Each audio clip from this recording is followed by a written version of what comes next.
Flowey Is Not a Good Life Coach by unrestedjade. Chapter 10. Apology Spaghetti to Express the Regretty.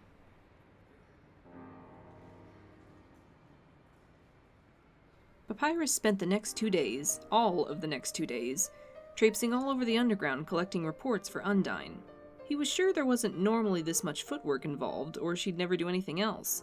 She said that this was his punishment, though, and if she wanted him to do this the hard way, it was no less than he deserved. Honestly, he was lucky to still be a guardsman at all. Lucky. Maybe that wasn't the right word. Undyne had instructed him to tell anyone who asked that she was meditating under a waterfall and couldn't be disturbed. He didn't know if the lie was motivated by a desire to protect Papyrus or Undyne's own pride, or some mixture of both. In any case, he felt the excuse was a bit of a stretch. Everyone asked. Everyone believed that Undyne was sitting under a waterfall for the rest of the week. Well, he supposed she knew her guardsmen better than he did. He spent the next day compiling the reports and transcribing them into something easier for Undyne to read. It was in no way an easy task. Papyrus looked up when Sans set a mug of coffee next to him. His brother sat down at his usual spot on the other side of the table, setting his own mug down on one of the only empty spaces left. "Please don't spill that," Papyrus said, looking back down at his work. From the corner of his eye, he saw Sans look around at the mat of papers covering the table. "Wasn't planning on it," he said. "Oh, and thank you for the coffee." "No problem." Papyrus looked up again long enough to smile at his brother. He was tired, but he didn't want to be rude. He heard a soft rustle of paper as Sans looked at the reports. "There's no possible way this much happened in 1 week." Papyrus shrugged and pinched the bridge of his nasal bone. He could swear he'd read the same line of this guard's report 5 times. Sans was distracting him, but he didn't want to tell him to go away. This was his home too, after all. Maybe it was time for a little break. Papyrus sat back and took a sip of his coffee. God, did Sans have to put so much sugar in everything? Quiche, tea, coffee, was nothing safe? Papyrus took another sip, trying to adjust to the cloying sweetness and waiting for his teeth to cement shut. His brother was being thoughtful, though, so he was going to finish the mug no matter what. Sans skimmed the report he'd picked up. "Monday, Southeast Lantern Cavern, Waterfall Ward, 0900 hours. A bird." He looked up. "A bird what?" "Just a bird, I suppose," Papyrus said. Honestly, that was the hardest part of compiling these reports, other than deciphering some very challenging handwriting and contending with reports that had been crumpled up, ripped, partially lost, and spilled on. A lot of them didn't seem to make a whole lot of sense, whether they were intact or not. "Guardsmen are supposed to record everything that happens." He'd been working on this for a couple hours now, and he felt like his skull would split open at any minute. Written language was starting to morph into meaningless squiggles. "But the report doesn't say what happened." Sans, against all odds, seemed to be discovering what witnessing total absurdity felt like. Papyrus, on the other hand, had developed something of an immunity to such nonsensical things. The needlessly wasteful paperwork of the Royal Guard couldn't hold a candle to Sans on a good day. Not that Sans had had many of those lately. Papyrus frowned. He knew a lot of that was his fault. "Yes, a lot of them are turning out like that." "Is Undyne even going to read this?" "I'm sure she wouldn't have me going to all the trouble if she didn't intend to read it." He hoped not, anyway. Of course, if that were her intention, it wasn't as though he'd have any right to complain. His brother picked up another report, one that had been heavily creased and wrinkled from sitting in someone's pocket too long. You did throw her into a wall." "Ah, sorry," he blurted, when Papyrus couldn't hide his stricken expression. "I mean, there's gotta be some kind of point to this, right?" He grinned uncertainly and turned his attention to the crumpled paper. "Why does this one smell so bad?" Papyrus caught a whiff of brimstone as Sans moved the paper. There was a reason he'd set that report down as far away as possible. "That one's from Hotland," he said. He tapped his pen against his teeth. Hotland had been annoying to traverse, hardly worth it for the scant number of reports he'd gotten. I didn't even know dragons could sweat. Sans made a face and dropped the paper. "Well, I'm gonna go wash my hands now." Papyrus followed him into the kitchen, pen in hand. A small flicker of something like mischief had caught a light in him, and he couldn't afford to let it pass. While Sans washed his hands, a somewhat challenging operation given their sink, Papyrus circled today's date on the calendar and wrote a short note. His low-key japing had not escaped Sans' notice. "What's that?" He clambered down from the sink and peered at the calendar. Sans grossed out. Hey! He swatted Papyrus with the sleeve of his jacket. As a guardsman, Papyrus said, feeling lighter than he had in weeks and not bothering to even try to look serious, it's my duty to record all noteworthy occurrences. I'm not a complete animal. Sans pressed one hand to where his heart would be in mock offense. Besides, dragon sweat is probably some kind of weird acid or something. And you just stay there in your lane, bro, he said. I'm supposed to be the funny brother. Which one am I, then? Papyrus wasn't sure why, but he was very nearly in a good mood. He gripped it tightly. The handsome one? The smart one? The fussy one. I'm not fussy, Papyrus huffed. Bro, Sans gave him a look. How many passive-aggressive notes have you left on that one sock? To be honest, Papyrus didn't even notice the sock and its attendant pile of sticky notes anymore. It had become a fixture of the living room. Well, clean it up then. Must I do everything? Sans smirked. See? Fussy. It's okay, bro, he said. I'm sure you'd make a great homemaker for some lucky monster someday. Please, Papyrus rolled his eyes. I'm a career skeleton. He frowned when his gaze caught the clock on the wall. Speaking of which, he said, I should get back to work. Right. Sans seemed to shrink a bit. Sorry, gotta learn how to turn off my time-wasting aura. I doubt there's any such magic, Papyrus said. He hadn't realized just how down his brother had gotten until this too brief reminder of how he used to be. Guilt curled up in the empty space under his rib cage. His mood sunk lower still when he realized that Sans' sentry shift had started an hour ago. He said, reluctant to mention it. Are you working today? Sans cast a sullen look at the floor. I don't know, bro. I'm really not feeling it today. He glanced up at Papyrus, brittle and unsure. You want me to? This would probably be the one day in decades when a human really did come through the ruins. Papyrus found it hard to concern himself with it either way. If you're not going out, he said, instead, I could use some help here. Doggo would have to handle everything that came up from the forest today on his own. In all likelihood, that would mean smoking half a bag of dog treats and chasing down every clump of snow that fell from the trees in front of his station. But if it didn't, well, Papyrus and Sans weren't the only capable monsters in Snowdon. Sans frowned, visibly puzzled at the lack of scolding. Then he brightened just a bit. Oh yeah, he said. You must have a pretty bad headache by now, huh? The worst. Papyrus's headache was abating slightly now that he wasn't staring at pages covered in chicken scratch anymore, but he had no doubt as soon as he returned to the reports that would come back with interest. Writing is going to be hard enough without trying to read the rest of that unholy mess, too. No worries, bro. I can read them for you. Sans pulled his chair up around to Papyrus's side of the table. Just tell me where to start. With Sans' help, Papyrus was able to finish the weekly report by mid-afternoon, hours earlier than he had expected. He was grateful for the assistance and the company. Sans had perked up a bit, too. It struck him that Sans must be lonely, with Papyrus working so much, on top of the other thing that kept him away from home several nights a week. Sans was popular enough in town, but he seemed ambivalent about socializing with anyone other than Papyrus, now that Papyrus noticed enough to give the matter some thought. He wondered how long his brother had been struggling, and why it had taken him so long to pick up on it. Sans' messy habits and beyond laid-back attitude took on a different and more worrying shade. There had been a time when Sans had been more vibrant, when he cared more. The change had just been so gradual that Papyrus had failed to notice. And it was a failure. Papyrus had been wrapped up too much in his own ambitions to notice his only family was in need of support. If Flowey had done one good thing, Papyrus mused bitterly, it was shaking him out of his complacency and letting him see what was happening under his own roof. Well, he didn't intend to stand idly by while his brother was suffering. Whatever Sans needed, Papyrus would do his best to provide. He just had to find the energy. The ferry ride was quiet and uneventful.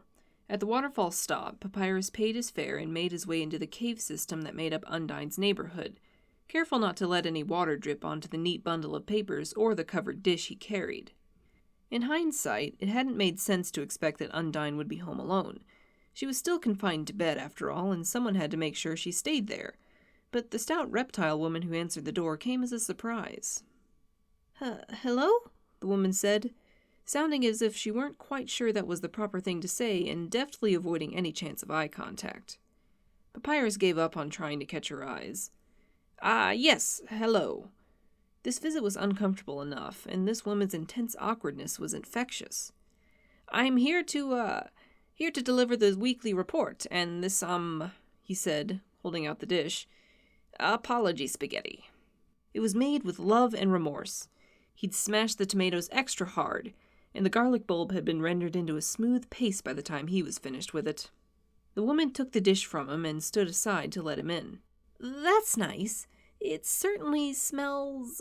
She hesitated, her nostrils quivering in a strange way, as though trying to close themselves. Strong? I'll, just put this in the fridge. She bustled away, and Papyrus tried to figure out why she seemed familiar. They couldn't have met before. He had an excellent memory for faces. Alphys! Papyrus and the lizard woman jumped, the woman banging her head on the freezer door as she shot upright. Alphys! That's right! Papyrus knew her from the Undernet. They were friends through Undyne, though they'd never met in person.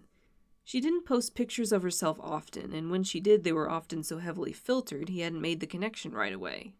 The bellowing from Undyne's bedroom continued, and the pair ran for the door. Undyne? Alphys burst into the room just ahead of Papyrus. What's wrong? Is it your injury? Undyne sat in bed, propped up by several well-fluffed pillows and an empty glass in her hand. Would you be a doll and get me another glass of water? She jiggled the glass in Alphys's direction. I'm parched. Alphys and Papyrus relaxed, or slumped in Alphys's case. Is that all? She said. Undyne said, her lips curling around her teeth in a pointy yet ingratiating smile. A few teeth were missing. Could you get the remote for me, too? I sort of threw it at the TV. She pointed at the remote, laying on the floor beneath a suspicious-looking dent in the plaster of the far wall. Alphys sighed and went about to her tasks. Undyne, meanwhile, turned her attention to Papyrus. Paps! Get in here, you doofus! Sit yourself down! She whistled slightly on the S's. How are you feeling? Papyrus hadn't had a chance to see her before now. She looked more or less okay, but most of her wounds hadn't been visible to start with. Sorry about your teeth, he frowned. It would really alter the tone of her speeches if she had to spend the rest of her life whistling like that. What, these old things? Undyne tugged at her lip. Don't even worry about it. I lose them all the time. See? She opened her mouth wide. Papyrus felt he really should have noticed the rows of extra teeth. But then again, he'd never paid any special attention to the inside of Undyne's mouth. Wowee. Undyne leaned back on her pillows. Yeah, it's pretty great. Give it a few days. The fresh ones will fill in the gaps. She smirked. Until then, I get to sound like a broken whistle. Sorry. Paps, you're killing me here, Undyne said, heedless of the poor choice of words. You don't need to keep apologizing. You got that report? Papyrus handed the bundle to her. Wow, she said. This is way more organized than how I do it. Nice work. She flipped through the pages casually. Anything major I should know about? In a word, Papyrus said, no, not really. If anything truly urgent had occurred, Undyne would have been notified directly. Undyne tossed the report onto the bedspread beside her. I'll read it later, then. Papyrus studiously did not frown. She could, of course, read the report any time she liked, or not at all. Sans may have been onto something, though. Papyrus wasn't mad, and he wouldn't have a right to be even if he were. It was just that he'd sort of held out hope that he was at least doing something worthwhile, something that was useful and helpful to her. The thought that she may have made him do all that work just for the sake of it felt awful in a way that was hard to pin down. She kept insisting that she wasn't mad at him, and he couldn't understand why. She should be mad. And if putting together a report she wouldn't read was his only atonement, then it was a fairly meaningless one, just a waste of both their time. And aside from that, he'd been, well, a bit proud of the work he'd done.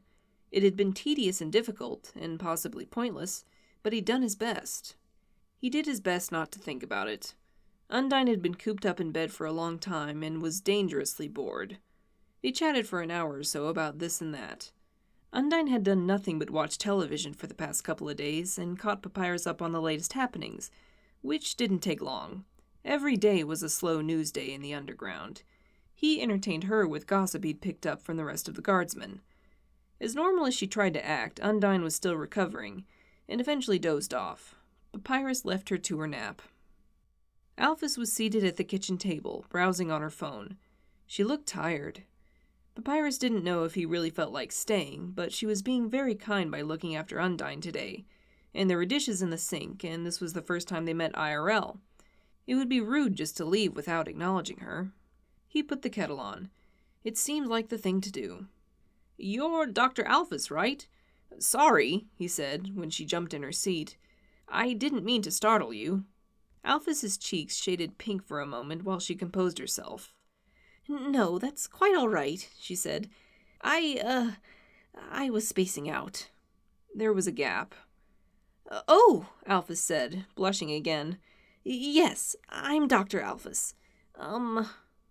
Papyrus started filling the sink. He could easily finish up the dishes before the water boiled. Plus, he had his back to Dr. Alphys as long as he was at the sink. Maybe she'd be more comfortable that way. "I thought you looked familiar. It was really bothering me when I got here." The tapping of claws against keys continued. She was probably updating her status. She was very conscientious about her blog. Papyrus mused that it must be because scientists were in the habit of taking notes on everything. "Oh?" she said. "Oh, that's right. You're..." She paused, and the growing embarrassment was palpable. "You're Cool Skeleton 95, right? I'm sorry. I swear I know your name, but I'm blanking." "That's okay." Papyrus wondered if he should call her by her online handle instead. Undyne always used Alphys's name, though, so that's how he'd come to think of her as well. "The whole point is to keep your name a secret, right? That's half the fun." He wasn't sure if he'd even put his name up anywhere obvious. "I'm Papyrus," he said. He took his gloves off and started on the dishes. It wouldn't take long at all. There were no pots or pans, just bowls and chopsticks. Good thing he'd brought that spaghetti. Not everyone was good at cooking, and Undyne needed more than noodles and salt. "Papyrus, right," she said. "I knew it was something that sounded like that. She typed for a few seconds. "Are you related to Sans by chance? Sorry if that's a stupid question." Papyrus didn't know why Alphys kept acting like he didn't want to hear her talk to him. Was facing away from her the wrong move? Oh well. The dishes were almost finished anyway. "Yes," he said. "He's my brother. I didn't know you knew Sans. He's never mentioned you." That possibly could have been worded better. There were a lot of things Sans didn't mention, after all. "We're not really friends," Alphys said. She still had that apologetic edge to her voice. "More like acquaintances." That described Sans's relationship with most people. Papyrus rinsed the sink clean. She couldn't see him scowling, which was good because she would probably assume that he was upset with her for some mysterious reason. You, didn't have to do that, you know. It was my mess." "Oh, it's no trouble," Papyrus said, pulling his gloves back on. "I like cleaning. Besides, I'm sure Undyne's been running you off your feet all day." He glanced back at her while he fixed the tea and gave her a grin. She didn't dive under the table, so that was good. "The last 2 days, actually," she said. "Sorry I'm such a mess. I didn't plan to stay the night, so I didn't have a change of clothes. Figures I'd meet someone I know when I look like total garbage." She fidgeted with her sleeves. They were pretty wrinkled, but she was working hard taking care of someone who was hurt. Anyone would look rumpled.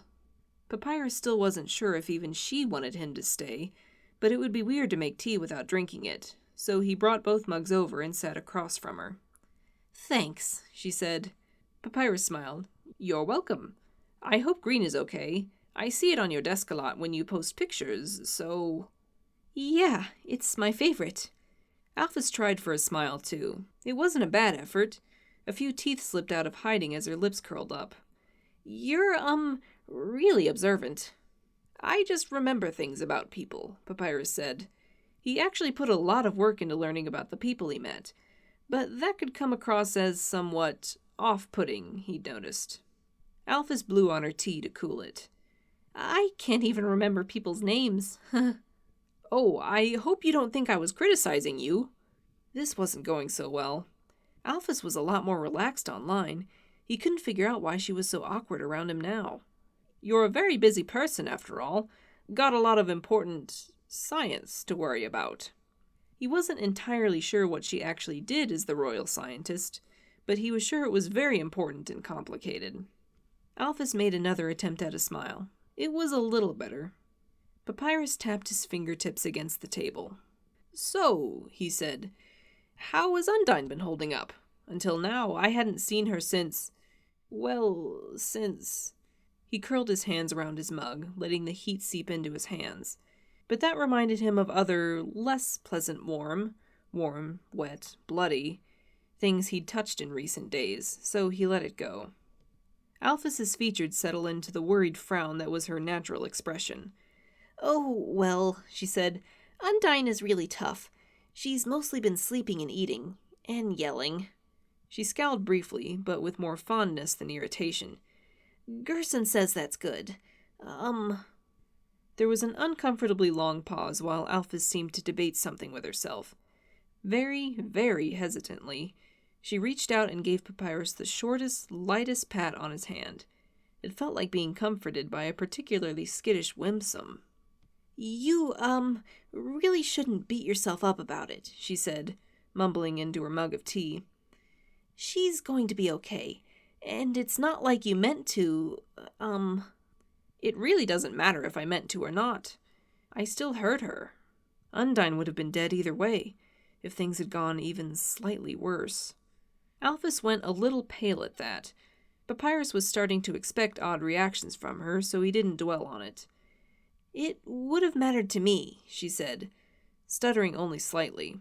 "There's a difference between an accident and just being careless or cruel.